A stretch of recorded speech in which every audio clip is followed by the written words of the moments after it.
It's Way Up with Angela Yee. I'm Angela Yee, and Jasmine Brand is here. I'm not just any brand. I'm my own brand. You putting that lemongrass lotion on your hands. Shout out to Moshudat. She's one of my makeup artists that actually makes this with her mom from scratch. It smells so good. And I like to be moisturized before you tea. Yes, we appreciate that. Now, let's get right into it. Tory Lanez, that sentencing is continuing today, that session. We thought he was going to get sentenced yesterday. That did not happen. The judge did not finish, but they are coming back today at 10:30 a.m., so that's 1:30 Eastern time. Okay. They said there were a few more things to talk about, and there's some details going on now. Meg Thee Stallion, people were wondering if she was going to go in and do a victim impact statement, but she did submit a statement. She said she struggled with whether to attend in person. Her absence should not be seen as her preserving her mental well-being. Since Tory shot her, she said, "I've not experienced a single day of peace. He lied to anyone that would listen." Megan said that mercy is for people who show remorse, and Tory Lanez has shown none. She also thanked the L.A. County District Attorney's Office for their support, and she wants the sentence to be a message for every woman about violence. Sheesh. Okay, all so right. She could not make it and did not want to see him at all ever again. Understandable. Now, Iggy Azalea did write a letter of support for Tory Lanez, as a lot of people did, but this was made public.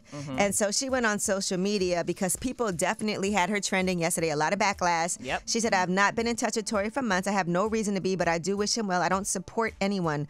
The whole thing is full of oddities. My letter never mentioned anything in regard to what happened that night. I was told this was for a judge only, yet it's being discussed in public. I never intended to publicly comment. I am not in support of throwing away anyone's life if we can give reasonable punishments that are rehabilitative Instead, I support prison reform, period. I was asked to write about my genuine experience and the type of punishment I think he deserves. I did." So she feels that it's being sensationalized. I've actually had to write a letter of support for somebody. Did they shoot somebody? No, but it was something really bad that they did. And I didn't believe it because it was a really good friend of mine. Okay. And so I could not believe what was being said about him. But later on, it turned out he did do it. Oh, see? Yeah, I didn't know, though. Obviously, I'm not saying. I'm just saying. I It's really like, sheesh. believed him. All right. Now, so we'll find out today what's going to happen with Tory Lanez. Now, Neo, in the meantime, is kind of sort of backtracking on his statement. It all stemmed with an interview that he had with Gloria Velez on Vlad TV, where he said this. I have no issue with the LBGT. I have no problem with nobody. I just personally come from an era where a man was a man and a woman was a woman, and it wasn't but two genders, and that's just how I rock. I feel like parents have almost forgotten what the role of a parent is. Amen. If your little boy comes to you and says, "Daddy, I want to be a girl," when did it become a good idea to let a 5-year-old, let a 6-year-old, let a 12-year-old make a life-changing decision for themselves?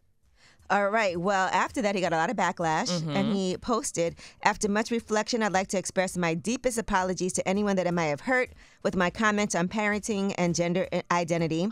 I've always been an advocate for love and inclusivity in the LGBTQIA+ community, so I understand how my comments could have been interpreted as insensitive and offensive." And he goes on to say that he leads with love and he plans to better educate himself. Well, since then... He changed his mind? He got backlash from his comment about the backlash. And here's what he said. I need y'all to hear this from the horse's mouth, not the publicist's computer. So check this out. First and foremost, I do not apologize for having an opinion on this matter. I am a 43-year-old heterosexual man raising 5 boys and 2 girls. If my opinion offended somebody, yeah, sure, I apologize for you being offended because that wasn't my intention. However, I'm entitled to feel how I feel. I have no beef with the LGBTQIA+ community whatsoever. I ain't got no beef with y'all. Do whatever the hell it is you want to do. All right. I don't understand why, because I didn't think his statement was. Yeah. I think maybe he could have left the last video alone. Yeah. I don't think that was necessary because he was basically in this saying that he's got to better educate himself, which is true. Yeah. But see, right? It's not something he's ever dealt with. But it sounds like he is not in agreement with that statement that was put out. And it sounds like a publicist put it out and not necessarily him. It did come from his account, but it sounds like...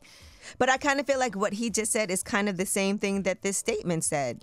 That he still does apologize for offending anyone. For offending anybody, but he never said that wasn't his opinion still. Right, yeah. I didn't know he had 7 kids. we'll, get into it. All right, well, that is your Yeetie. And when we come back, he got a lot of kids. We got About Last Night. Because remember, he had a couple after he was married. That's right. That weren't with the same woman. Okay. All right. About Last Night. When we come back, we'll talk about what we did last night. And I lost something that I just purchased, and I'm so mad about it. It's way up on Angela Yee. Way up.